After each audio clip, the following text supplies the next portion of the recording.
Assalamualaikum warahmatullahi wabarakatuh. Selamat datang di PPT, Podcast Penulis Tangguh. Bagi kamu yang masih ingin menjadi seorang penulis, podcast ini bisa kamu dengar setidaknya seminggu 2 kali. Dan di episode ketiga ini, saya akan membawakan materi yang sangat menarik. Dan materi ini adalah materi momok bagi semua orang yang pengen jadi penulis. Apa sih materinya? Materinya adalah mitos-mitos menjadi penulis. Setidaknya saya punya 10 mitos, yang mana mitos ini mungkin bisa berbeda dari yang kamu pikirkan. Tetapi kalau kamu ingin bertanya langsung kepada saya, kamu bisa tuliskan di kolom komentar di YouTube ya, karena podcast ini selain ada di Spotify, juga ada di YouTube. Maka dari itu, kamu bisa ikut nih, ya kan? Kamu bisa tulis di kolom komentar, mitos-mitos apa sih yang sebenarnya kamu rasakan, dan kamu bisa tanya ke saya apakah mitos itu benar atau tidak sebagai seorang penulis. Kebetulan, saya adalah seorang penulis amatir yang mana sudah menuliskan 3 buku secara nasional dan juga sudah menuliskan 19 ebook yang dijual di Google Playbook.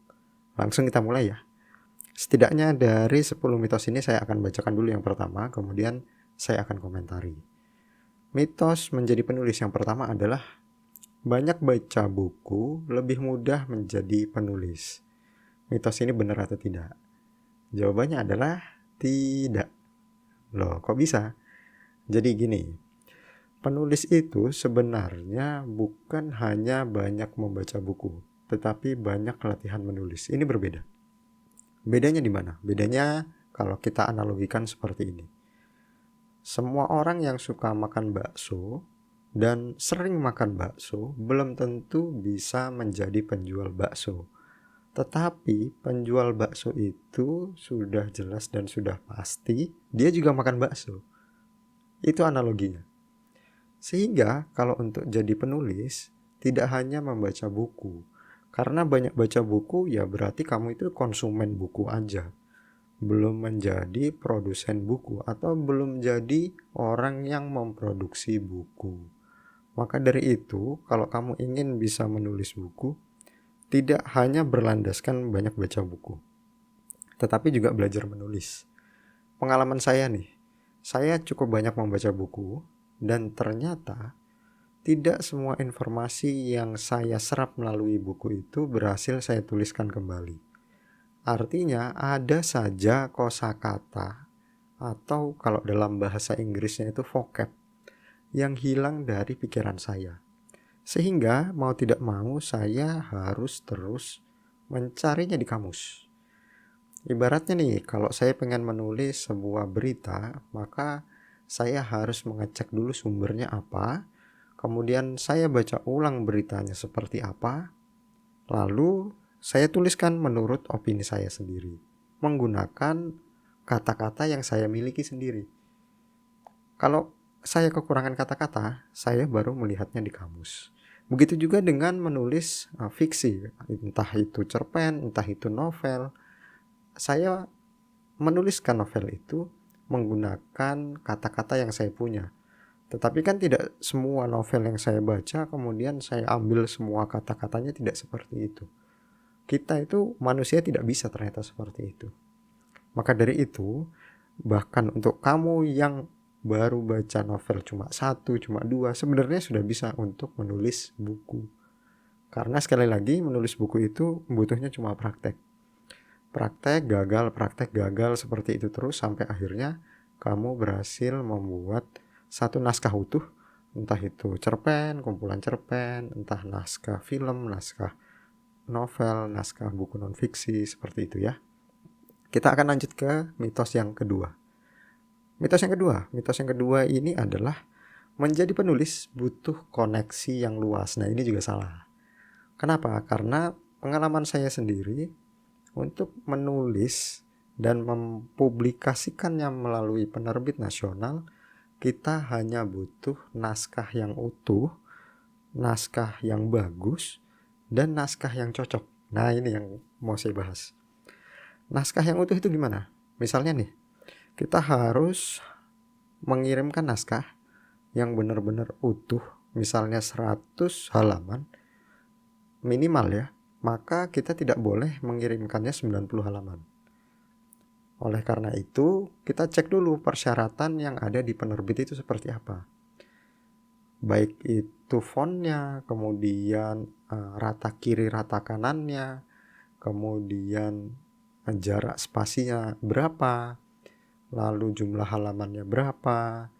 Itu harus kita pikirkan. Itu adalah syarat-syarat dari penerbit yang tidak boleh kita lewatkan.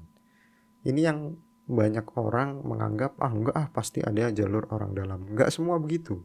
Walaupun ada, tetapi enggak semua begitu. Dan pengalaman saya tidak punya koneksi yang bagus gitu loh. Bahkan saya tidak kenal editor manapun. Tetapi saya coba mengirimkannya dan akhirnya kan berhasil. Karena apa? Karena naskahnya utuh. Sekitar 100 halaman lebih sedikit lah. 110 atau 120 begitu. Kemudian saya kirimkan ke penerbit dengan ketentuan yang sudah penerbit itu inginkan. Misalnya jumlah katanya berapa, kemudian jumlah halaman, rata kiri rata kanannya oke gitu ya. Kemudian naskahnya bagus. Bagus ini artinya dari susunan kalimatnya juga padat, tidak banyak kalimat-kalimat yang mengulang, tidak banyak juga kalimat-kalimat yang ambigu. Lalu sesuai dengan topiknya. Kalau topiknya di penerbit itu adalah novel untuk remaja, maka kirimkanlah novel untuk remaja. Jangan sampai kamu mengirimkan novel yang dewasa banget atau yang horor banget. Ya mereka pasti gak terima walaupun naskahmu bagus. Kenapa? Karena begini, di penerbit itu mereka sudah punya pakem atau acuan agar mereka mencetak dengan sangat presisi temanya seperti apa, sehingga untuk tema-tema lainnya akan dilemparkan ke penerbit lain yang masih satu jaringan dengan mereka.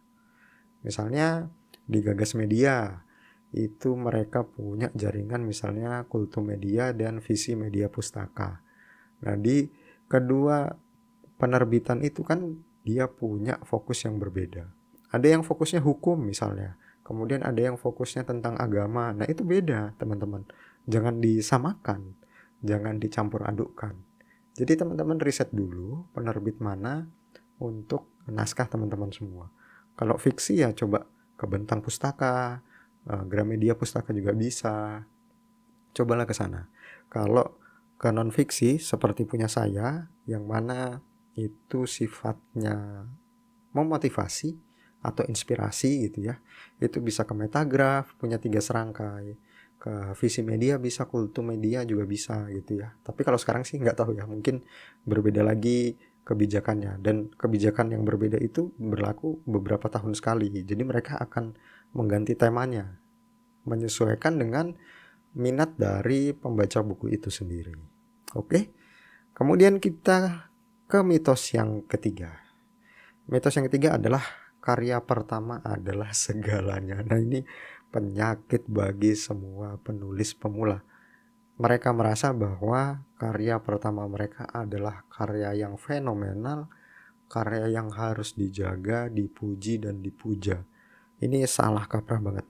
Bahkan saya merasa karya pertama saya, bahkan sampai karya ketiga dalam berbentuk buku, itu semuanya tidak bagus. Karya saya rasa itu jelek. Dan itu gak masalah gitu loh. Jangan sampai kita terhambat untuk menciptakan karya-karya selanjutnya karena merasa karya yang pertama ini harus diperbaiki sedemikian rupa dan harus sangat bagus.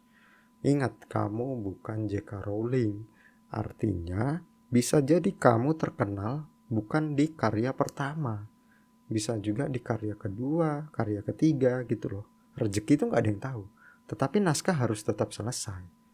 Ibaratnya juga nih, ada penulis yang dia di karya pertamanya meledak, di karya keduanya biasa aja, di karya ketiga dia gak buat buku lagi. Ya sama aja dong kalau kayak gitu ya. Kan kamu pengen jadi penulis, artinya menulislah sebanyak mungkin. Saya punya tips untuk mitos yang ketiga ini agar kamu tidak terbelenggu pada karya pertama yang segalanya, kamu coba follow penulis-penulis yang rutin melahirkan buku setiap tahun. Itu bisa membuatmu termotivasi karena kamu akan sangat yakin bahwa karya dari penulis tersebut tidak semuanya bagus. Kadangkala di tahun kemarin karyanya bisa bagus banget, tetapi di tahun ini karyanya biasa aja. Kenapa? Karena yang penting dia produksi terus gitu loh. Yang penting dia menulis terus. Jadi bagi saya sendiri, menulis itu penting dan menjadi penulis itu harus produktif agar itu bisa menjadi sumber kehidupan kita. Jangan sampai kita malah fokus pada hal-hal yang sifatnya sentimental. Gak mau tahu, pokoknya karya pertama ini adalah karya yang saya idam-idamkan. Gak ada ceritanya kayak gitu. Kalau kamu masih berpikir seperti itu, melahirkan karya seperti melahirkan anak, waduh, gak jadi-jadi karyamu nanti. Dan kamu akan ketinggalan dengan penulis lainnya yang menganggap karya mereka biasa aja, gak terlalu sentimental. Ya, mereka juga bangga kok dengan karya pertama mereka, tapi mereka yakin bahwa karya pertama mereka bukanlah segalanya dan mereka harus terus berkarya, karena siapa tahu karya berikutnya malah karya yang disukai oleh banyak pembaca.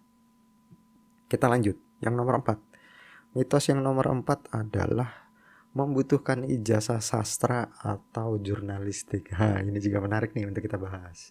Karena saya sendiri adalah mahasiswa lulusan Fisika MIPA, yang mana saya sendiri tidak punya ijazah sastra atau ijazah jurnalistik. Menulis ini menjadi sangat menarik karena semua hal-hal yang berkaitan dengan menulis itu bisa kamu temukan di perpustakaan, di toko buku, dan juga di internet. Apapun, entah itu tentang majas, entah itu tentang tanda baca, tentang kata hubung, kalimat efektif seperti apa, itu semuanya ada di internet. Jadi kamu tinggal pelajari aja sedikit demi sedikit, kamu pelajari satu demi satu, akhirnya kamu bisa menjadi penulis buku. Saya pun juga demikian. Saya itu memulainya dari membaca komik sejak SD. Kan gak nyambung. Walaupun saya sering sekali membaca komik sampai sekarang, saya bukanlah penulis komik. Saya juga bukan pembuat komik. Tetapi saya memahami bagaimana jalan cerita itu menjadi menarik. Maka dari itu saya nyari nih buku-buku yang berkaitan dengan kepenulisan. Silahkan dicari, banyak sekali buku kepenulisan itu apa. Saya pernah menyebutkan buku dari A.S. Laksana, itu yang cukup populer, yang bisa dibaca dan juga mudah untuk dipahami. Sisanya bentuknya biasanya workshop atau kursus. Entah itu dulu saya pernah ngikut dari Raditya Dika tentang kepenulisan 3 babak itu seperti apa. Kemudian yang terbaru ini ada kalau tidak salah dari Dewi Lestari, dan dia menjelaskan tentang saya kurang paham juga, bagaimana menulis layaknya Black Snyder kalau tidak salah. Kurang tahu juga, saya pengen ikut tetapi belum ada dananya aja. Dan banyak di internet, misalnya struktur alur plot, ya kan, itu banyaklah di internet, baik yang dalam bahasa Inggris maupun dalam bahasa Indonesia yang bisa kamu cari. Atau kamu dengerin podcast ini sering-sering, nantinya kamu juga akan tergerak untuk menulis sebuah naskah yang utuh. Tidak perlu ijazah. Artinya, kamu mau lulusan SMA, SMP, SD, mau kuliah di jurusan manapun, kamu tetap bisa menulis novel fiksi, gitu ya. Jadi, itu mitos, itu tidak benar. Kemudian yang kelima, penulis punya banyak waktu luang. Wah, ini juga salah kaprah nih. Kok bisa begitu? Jadi gini teman-teman, penulis itu setidaknya 70% adalah riset. Riset artinya mereka mengendapkan konsepnya agar matang. Ini berbeda dengan pekerjaan yang lain, yang mana bisa dikerjakan sambil jalan. Sedangkan kalau penulis itu memang bisa demikian, hanya saja kalau konsepnya tidak matang, biasanya kepenulisannya itu mentok. Yang artinya butuh banyak waktu, bukan punya banyak waktu luang. Kebalik. Misalnya nih, kalau kamu pengen buat novel tentang kriminal, atau gampangnya gini deh, yang lagi heboh, banyak sekali drama Korea yang mana ditulis dengan sangat bagus dan temanya adalah kedokteran. Itu kan nggak mungkin dong kalau penulisnya punya banyak waktu luang, nggak bisa. Penulisnya harus riset. Riset kemana? Ya ke rumah sakit, ke teman-teman dokternya, kemudian melihat banyak sekali video kedokteran, mengenal istilah-istilah kedokteran. Jadi riset. Nggak mungkin dia diem aja. Dan nggak mungkin hanya dengan bermodalkan internet. Nah ini yang tidak banyak dibahas. Artinya, kalau kamu pengen membuat cerita yang semakin lama semakin serius, seperti drama-drama Korea yang serius banget ya, entah itu kriminal, entah itu kedokteran, entah itu tentang sejarah, ya kamu harus riset, kamu harus ketemu orang atau pelakunya, kamu harus mencoba berimajinasi dan menggabungkan imajinasimu dengan fakta yang sudah kamu temukan. Kalau tidak demikian, ya ceritamu akan ada di surface atau akan ada di uh, permukaan saja, tidak menarik gitu, tidak dalam, tidak deep gitu ya. Kalau buat novel akhirnya menjadi banyak sekali kalimat yang berulang-ulang dan nggak oke lah gitu ya. Jadi mitos ya nomor 5, penulis punya banyak waktu luang itu salah. Nah kemudian kita akan lanjut ke mitos nomor 6, penulis itu bakat dari lahir. Nah jawabannya adalah maybe yes, maybe no. Ini menarik juga untuk dibahas. Jadi ada beberapa orang memang diberkati dengan kecerdasan linguistik, kita bisa bilang demikian ya, karena dia memiliki uh, istilahnya itu logika-logika untuk menghubungkan kata dan memilih kata dengan baik dan benar dan juga menarik. Biasanya orang-orang seperti ini itu menjadi musisi. Jadi kalau kamu lihat orang-orang yang jadi musisi indie, kalau kita bilang, itu kan kata-kata dan kalimat-kalimatnya itu menarik dan unik ya, dan tidak biasa. Jadi kita itu kalau mendengarkan lagu dari mereka itu, kok bisa sih mereka bikin lagu seperti itu?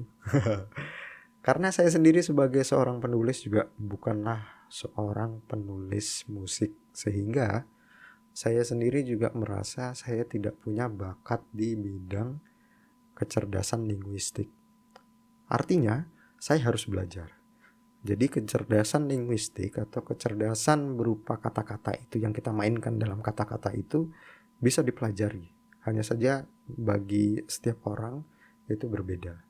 Sehingga ya teman-teman harus belajar gitu ya. Tinggal cari di internet aja, dan tentunya teman-teman juga harus paham bahwa ada sebagian orang yang memang diberkati itu, ya juga jangan iri dan dengki, biarkan saja. Karena tidak semua orang yang punya kecerdasan di situ memanfaatkannya di bidang kepenulisan fiksi. Yaitu tadi, ada yang dia menulis musik yang akhirnya menjadi musisi, atau dia malah menulis iklan, kemudian ada juga yang dia menulis naskah film. Karena kan ada juga penulis naskah film yang dia bukan penulis fiksi, dia bukan penulis buku gitu ya. Jadi itu maybe yes, maybe no. Kalau kamu merasa kamu gak pintar matematika tapi kamu pintar di bahasa, bisa jadi kamu punya kecerdasan linguistik tersendiri. Dan kita lanjut ke mitos nomor 7. Karya keren lahir dari semedi, bertapa, dan nunggu mood.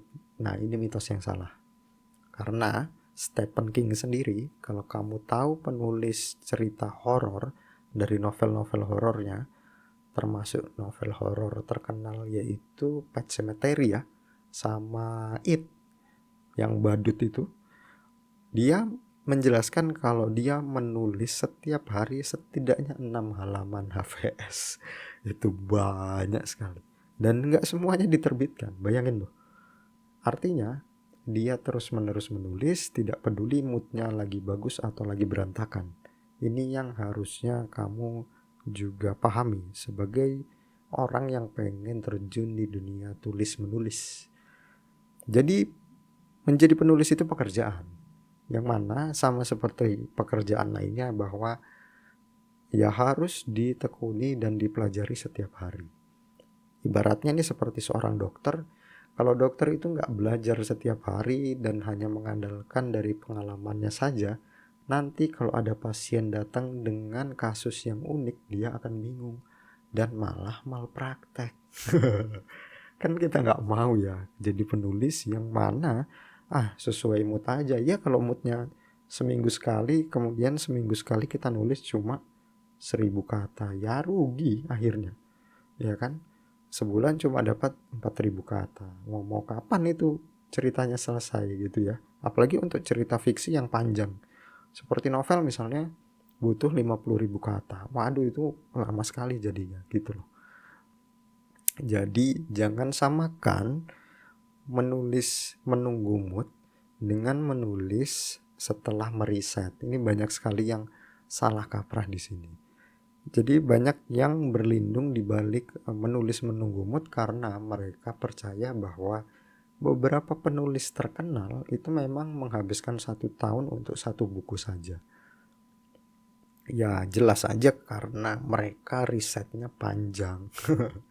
Contohnya penulis seperti ini itu seperti Dewi Lestari. Dewi Lestari itu risetnya cukup panjang dan cukup dramatis, dan saya sangat kagum. Kalau kamu tahu novelnya yang judulnya Aroma Karsa, kamu bisa baca dan itu bagus banget. Dan buku penjelasan di balik Aroma Karsa, judulnya itu ya, di balik Aroma Karsa, itu juga bagus banget untuk kamu baca. Artinya apa? Artinya beliau sendiri itu kalau meriset itu memang panjang sampai ke beberapa daerah di Indonesia, sehingga ya hasilnya memang jadinya bagus sekali gitu loh. Dan nulisnya akhirnya jadi lama karena risetnya lama. Misalnya aja risetnya di bulan Januari, bulan Februari dia nulis, itu pun mungkin ngambil waktunya cuma seminggu, tapi kan jadinya banyak tuh. Jadinya nggak cuma 1000 kata bisa jadi 10.000 kata misalnya. Kemudian pergi riset lagi ke daerah mana gitu kan, kemudian pulang, kemudian menulis lagi. Seperti itu. Kalau itu sih boleh, sah-sah saja. Yang pasti jangan nunggu mood lah, karena sayang sekali, apalagi semedi dan betapa nggak ada ilham-ilham yang akan turun ke kamu seperti itu, karena kreativitas itu pada dasarnya dilatih dan diajak. Jadi kita mengajak diri kita sendiri, ayo dong berpikir kreatif, ayo dong tulisan apa nih yang bagus seperti itu. Kalau itu tidak dilatih, maka hasilnya adalah ya kita tumpul aja kemampuan untuk itu gitu loh. Dan untuk memanaskan kemampuan itu kembali butuh waktu yang tidak sebentar gitu ya. Kemudian kita masuk ke mitos nomor 8. Penulis itu introvert. Jawabannya adalah maybe. Nah, ini bukan maybe yes maybe no, tapi maybe aja. Kenapa? Karena penulis sekali lagi itu memang butuh fokus dan konsentrasi dan kesendirian. Kalau kamu menulis dan diganggu banyak suara, biasanya kamu juga akan terganggu gitu loh. Itu baru dari suara, belum lagi dari visual. Misalnya kamu menulis menggunakan laptop dan di depan televisi, itu lebih berantakan lagi. Jadi banyak sekali penulis, dan sudah dibuktikan juga bahwa menulis itu sebenarnya butuh waktu semedi. Semedi ini untuk menulisnya ya, ingat, bukan nunggu semedinya. Berbeda dengan mitos sebelumnya. Kalau yang ini adalah kita harus menyendiri agar kita bisa fokus. Karena kalau kita terlalu banyak gangguan gitu ya, entah itu orang lain, entah itu keluarga, itu bisa bikin kita jadi mandek nih menulisnya. Kadang-kadang yang terjadi di dalam dunia kepenulisan adalah kita sudah ngebut nih nulisnya, udah dapat inspirasi, tiba-tiba perut lapar. Nah itu bisa terjadi tuh, pengen ke WC, pas balik dari WC lupa tadi mau nulis apa. Itu sering terjadi. Maka dari itu penulis itu memang identik dengan mereka yang introvert. Saya juga introvert itu, tetapi bukan berarti kamu yang ekstrovert tidak bisa menulis. Bisa, hanya saja nanti caranya yang perlu dibedakan. Tentunya nggak di video atau nggak di podcast ini ya. Kita mungkin akan mencari tema yang lain, atau mungkin bisa jadi episode-episode berikutnya tentunya saya akan riset dulu perbedaan antara penulis introvert dan juga penulis ekstrovert. Karena tentu keduanya berbeda. Kalau kamu tahu, introvert kan dia itu butuh untuk mengisi energinya dengan kesendirian. Sedangkan ekstrovert butuh mengisi energinya kalau dia ada di keramaian. Karena dua hal itu berbeda, maka dari itu tidak bisa disamakan, dan tentu saja metode untuk menulis itu juga berbeda. Tetapi ya, ini masih maybe lah, artinya saya tidak ingin bilang kalau semua penulis itu introvert, tidak seperti itu. Ada kok yang ekstrovert ada. Jadi jangan khawatir bagi kamu yang sudah menganggap dirimu ekstrovert, kemudian waduh nggak bisa nih jadi penulis, nggak juga. Pasti bisa kok. Pasti ada jalannya. Oke, kita ke mitos nomor 9. Ada struktur naskah yang lebih baik dari yang lain? Jawabannya adalah tidak. Nah, ini yang menarik. Kenapa? Karena begini. Saya sudah mencoba mencari data. Ternyata struktur cerita 3 babak itu struktur cerita yang umum. Bahkan ada struktur cerita untuk fiksi sampai 21 babak. Dan sayangnya ini tidak diajarkan di sekolah. Itulah mengapa tidak banyak dari kita berhasil menjadi penulis, karena berbeda dengan pelajaran-pelajaran yang lain, misalnya matematika, fisika, kimia, itu menjadi dasar di situ. Sedangkan kalau untuk menulis cerita, struktur 3 babak itu nggak selalu berhasil. Bahkan banyak penulis terkenal di luar negeri, terutama untuk penulis film, mereka merasa struktur 3 babak itu nggak oke. Ada yang pakai struktur 4 babak, ada yang pakai struktur 8 babak, dan macam-macam. Tujuannya adalah agar semakin jelas aja plotnya. Kalau struktur 3 babak kan plotnya pendahuluan, klimaks, kemudian resolusi. Nah, nggak jelas tuh antara pendahuluan ke klimaks itu kan jaraknya terlalu panjang. Sedangkan bagi mereka yang pakai struktur 8 babak misalnya, itu malah lebih jelas. Misalnya aja di pendahuluan itu ada pengenalan dunia tokohnya. Kemudian di pendahuluan juga ada babak yang dinamakan tokoh utama menginginkan sesuatu. Nah, itu kan semakin jelas, ya enggak? Kemudian di pendahuluan juga ada tokoh utama yang mana dia membutuhkan sesuatu bukan dari keinginannya, yang mana itu akan masuk ke babak klimaks. Nah, jadi mendorong tokoh utama atau karakter utamanya ini untuk bergerak. Dan silahkan teman-teman cari. Banyak sekali, salah satunya kalau mau saya cek dulu ya, yaitu miliknya Dan Harmon. Nah, Dan Harmon ini dia adalah sutradara film yang terkenal, dan dia punya story yang dia sebut sebagai tahapan 8 story circle atau lingkaran Dan Harmon. Jadi tokoh utama itu kalau di dalam struktur cerita bagi dia sendiri harus memenuhi setidaknya 8 kaidah. Nah, 8 kaidahnya itu apa? 8 kaidahnya itu salah satunya kita coba baca ya, saya coba baca. Yang pertama, tokoh utama itu berada di comfort zone atau berada di zona nyaman. Kita jelaskan dulu tuh zona nyamannya karakter utama seperti apa. Kemudian di babak kedua itu ada karakter utama menginginkan sesuatu. Kemudian di babak ketiga karakter utama membutuhkan sesuatu. Jadi dia ingin, misalnya dia ingin menjadi kaya, tetapi sebenarnya dia butuh untuk bekerja, gitu aja. Kemudian di babak keempat itu go atau perjalanan. Maka tokoh utama setelah dia tahu ingin apa dan dia butuhnya apa, dia harus bergerak nih untuk mencapai itu. Nah, kemudian di babak kelima itu pencarian.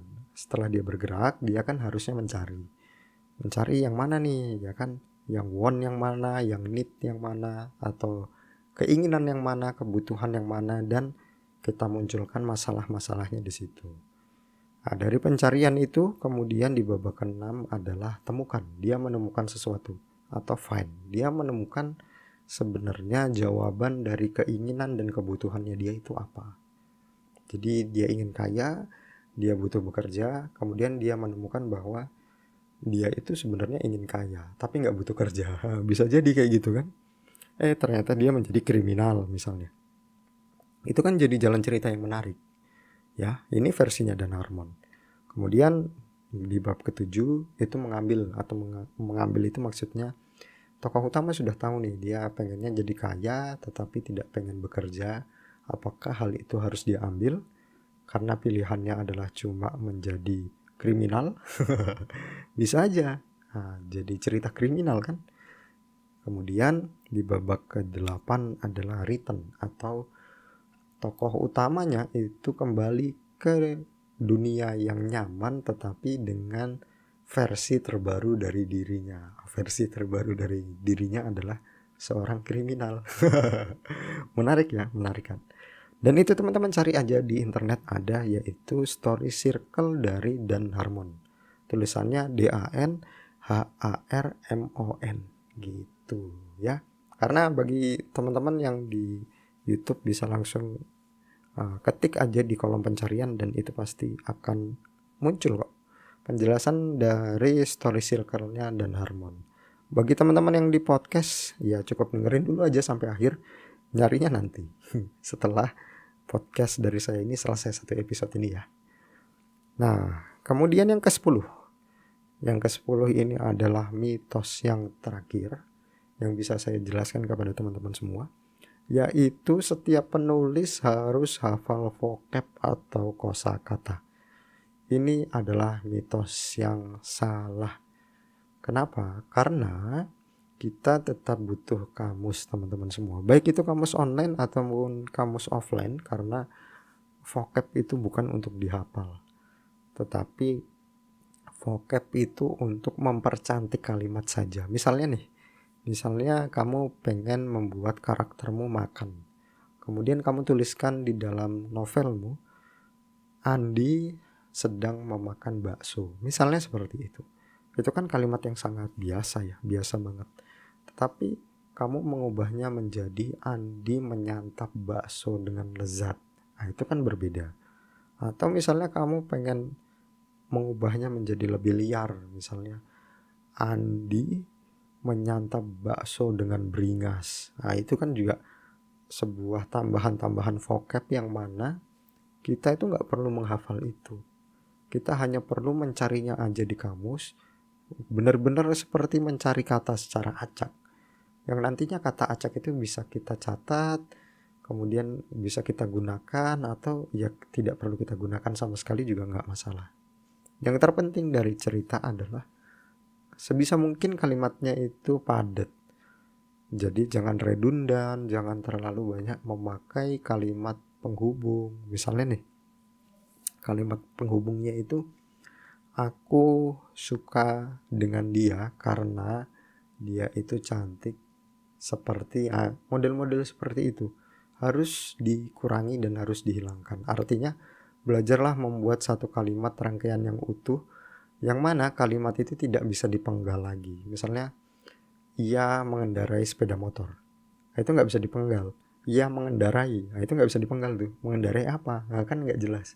Jadi utuh, dia mengendarai sepeda motor. Jadi nggak usah ditambah-tambahin dengan ia mengendarai sepeda motor dengan ngebut. Nah, dengan ngebutnya bisa dihilangkan kan sebenarnya. Kalau pengen menceritakan dia mengendarai sepeda motor dengan ngebut, maka jelaskanlah lebih detail, misalnya dia memacu kendaraan bermotornya di atas 60 km per jam. Nah, itu lebih jelas. Ya kan? Dia memacu kendaraan sepeda motornya. Nah, itu kalau kita potong orang jadi bingung. Oh, oke. Dia memacu kendaraan sepeda motornya, terus apa? Kan seperti itu. Nah, dia memacu kendaraan sepeda motornya di atas 60 km per jam. Itu jelas. Artinya sangat cepat gitu loh. Sangat ngebut. Tanpa menyebutkan kata sangat ngebut dengan cepat, kita ganti dengan kalimat lain yang lebih manis aja, yang lebih efektif, yang lebih padat. yang lebih bisa dibayangkan dengan pembaca itu sendiri. Tetapi ingat teman-teman, mengubah kalimat seperti itu butuh pembelajaran dan butuh waktu, yang mana teman-teman jangan mencobanya saat teman-teman menulis naskah. Artinya itu diedit nanti setelah naskahnya selesai. Itu dulu. Banyak sekali penulis yang tidak jadi naskahnya karena dia kepikiran dengan itu.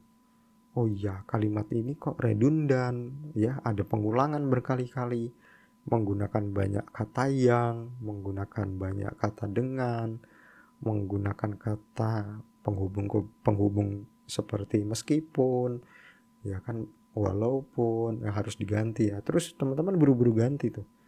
Ya, lama-lama nggak jadi tuh naskah. Karena bolak-balik diganti, bolak-balik diedit. Nggak seperti itu untuk membuat naskah ya. Sebisa mungkin selesaikan dulu. Nanti ada namanya draft pertama, kemudian ada juga namanya draft kedua, kemudian juga nanti ada namanya draft ketiga, keempat, kelima, begitu seterusnya. Kalau tidak demikian, ya sayangnya memang banyak penulis yang malas untuk membuat draft selanjutnya, termasuk saya. Saya adalah penulis yang mana draft 1 aja udah cukup untuk saya terbitkan gitu. Terutama kalau bentuknya e-book ya. Kenapa? Karena ya bagi saya sendiri itu cukup gitu loh. Karena saya sudah mengerti sebelum saya tuliskan, saya memikirkannya berhati-hati. Kalimat ini termasuk kalimat efektif atau tidak, kan seperti itu. Atau kalimat yang cukup deskriptif atau imajinatif ya kan. Karena banyak juga tips, yaitu show don't tell ya. Tunjukkan jangan katakan ya, seperti tadi. Kalau kita mau menjelaskan sepeda motor dengan cepat, itu tidak menuliskan dia mengendarai sepeda motor dengan cepat, tidak seperti itu. Tetapi kita tunjukkan dengan cepat itu apa, di atas 60 km per jam, itu bisa. Atau dia mengendarai sepeda motor layaknya, nah itu juga bisa tuh, layaknya mesin jet atau layaknya kereta api super cepat gitu. Dan itu bisa kita edit lagi, misalnya dia mengendarai sepeda motor secepat Shinkansen, nah misalnya seperti itu. Artinya nggak bisa dipotong, tetapi juga termasuk yang efektif dan mudah sekali dibayangkan sama pembaca. Dan tentu saja kata-kata seperti itu tidak bisa kita gunakan terus-menerus. Ada kalanya kalau sedang makan ya kita tulis sedang makan, sedang minum ya kita tulis sedang minum. Tidak perlu tambahan pemanis yang aneh-aneh lah. Karena tidak semua harus kita tunjukkan. Ada kalanya kita harus katakan aja, dia sedang bersedih. Kadang harus begitu. Ya kan?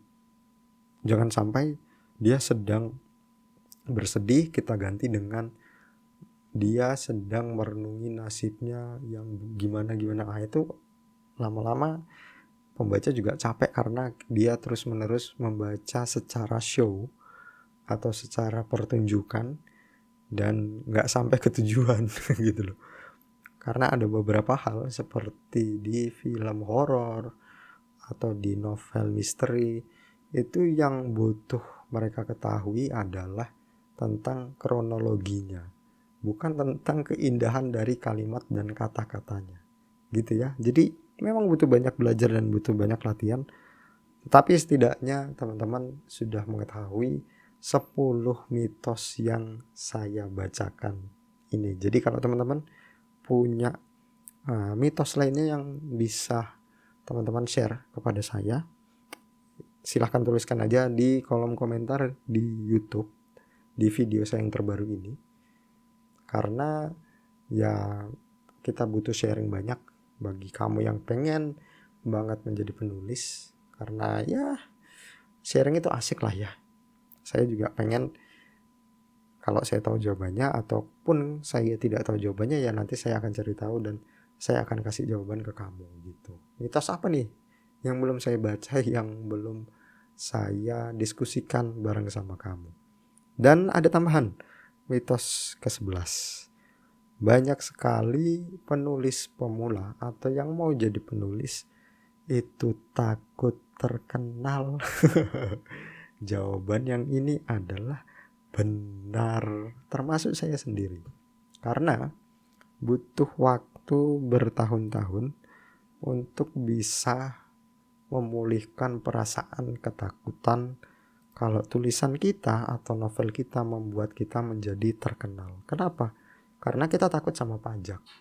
Itu yang akhirnya menjadi sesuatu yang momok untuk kita sendiri ya. Karena gini, saya baru saja mendengarkan podcastnya Bang Raditya Dika dari Spotify yang mana berjudul Cerita Titik Terendah.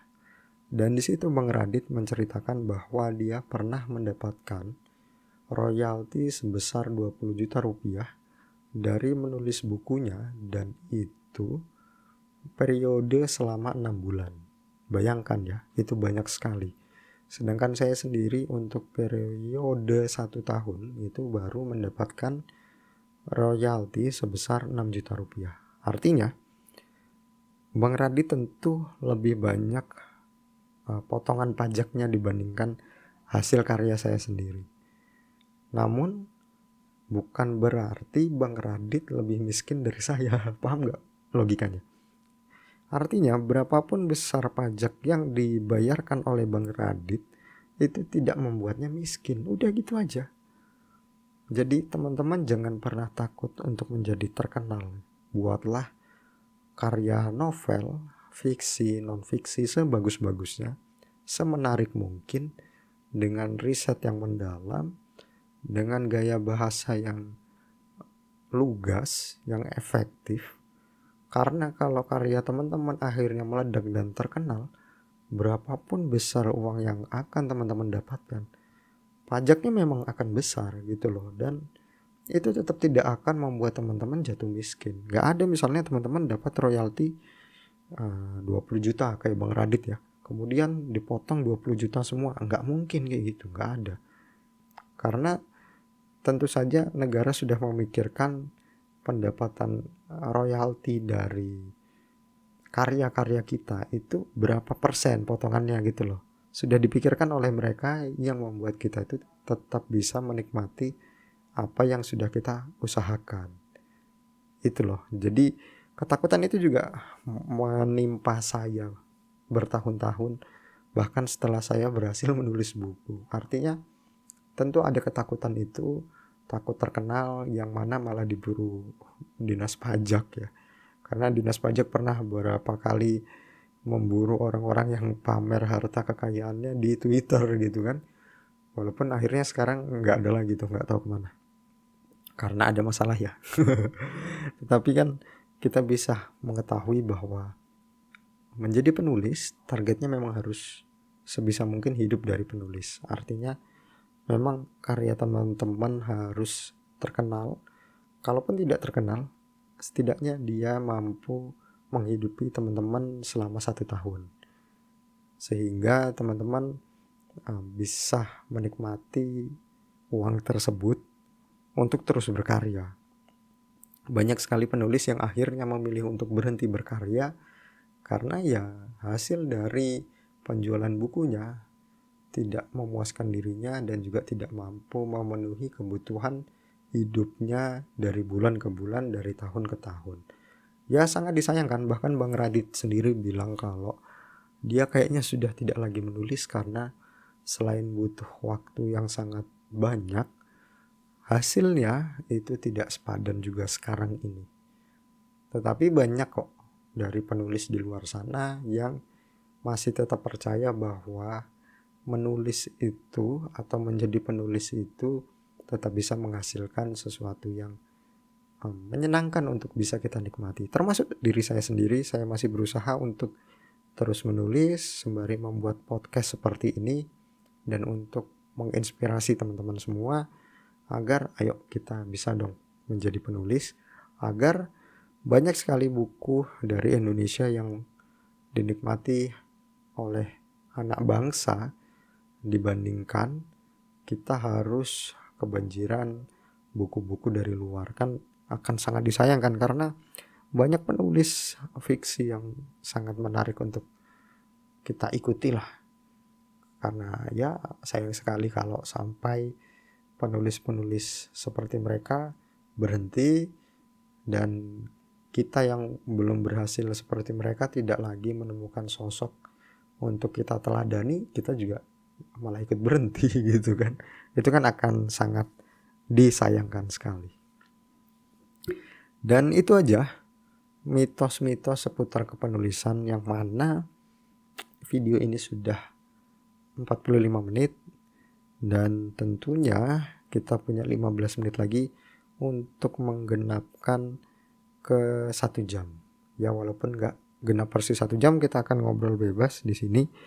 Bagi teman-teman mungkin ada nggak sih novel-novel yang sekiranya menarik untuk dibaca ya?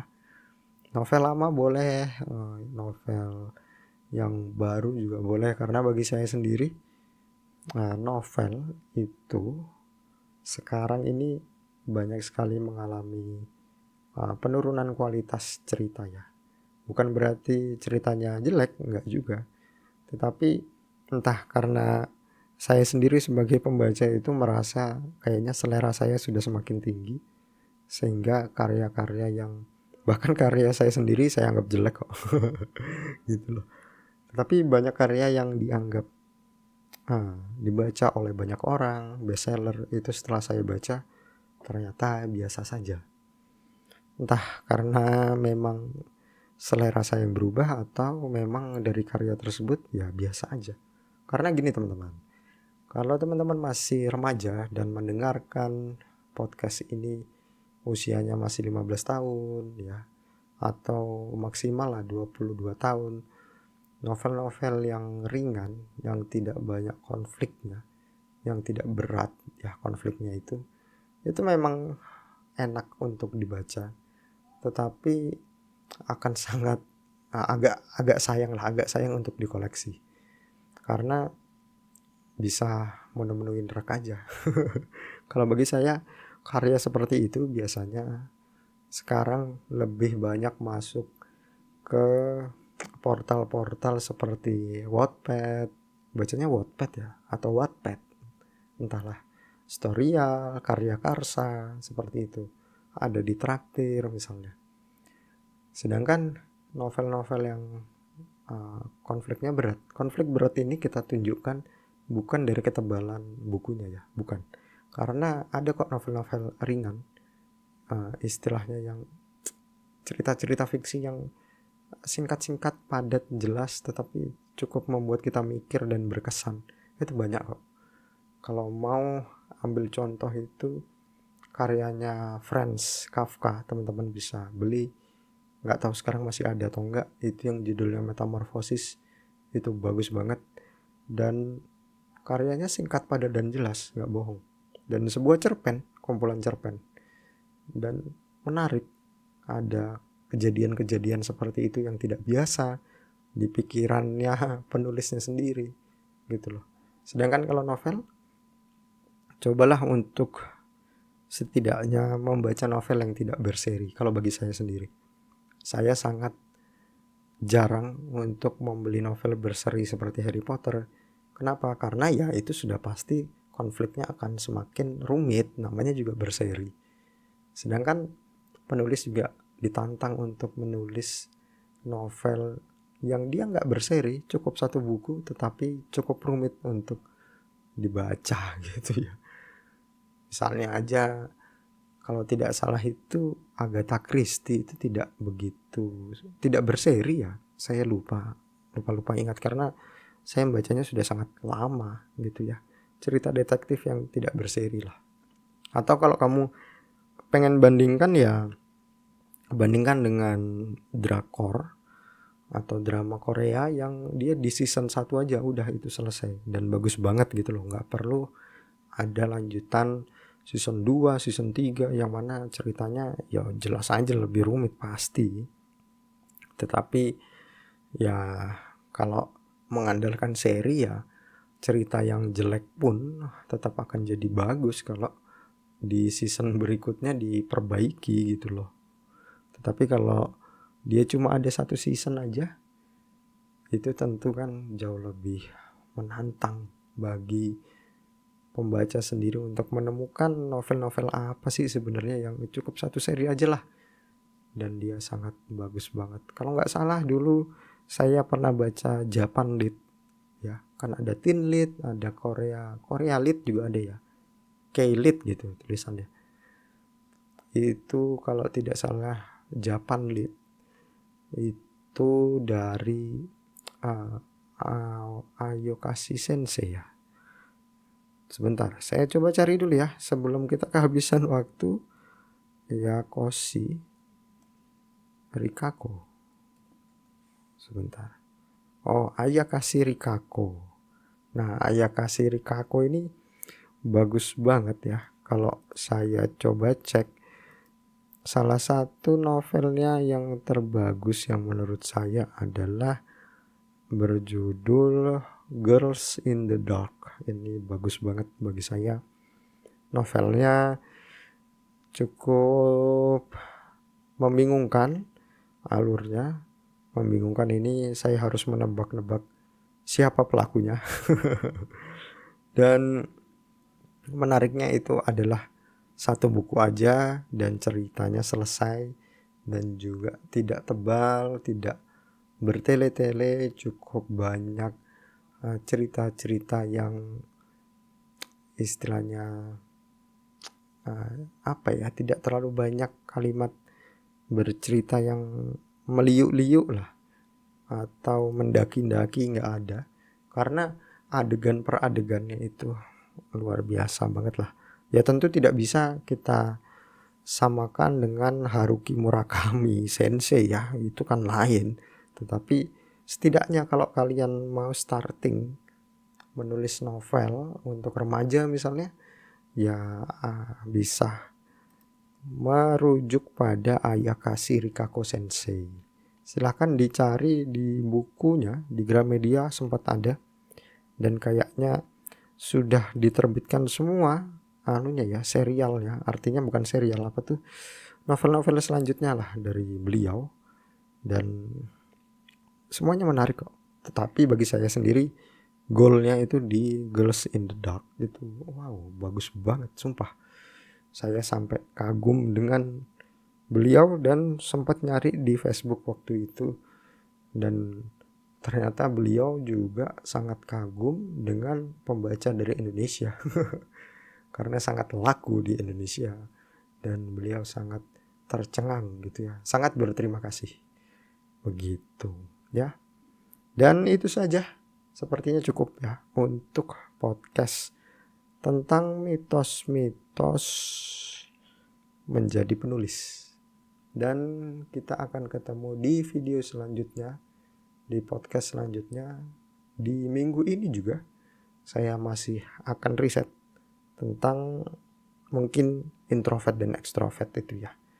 Tapi kalau kurang dalam risetnya ya saya akan coba cari dan saya coba ulik apa sih yang ingin kalian tahu dari dunia kepenulisan dan bagaimana caranya menjadi penulis. Silahkan aja didengarkan di podcast Penulis Tanggung atau di PPT ini. Oke, itu saja. Assalamualaikum.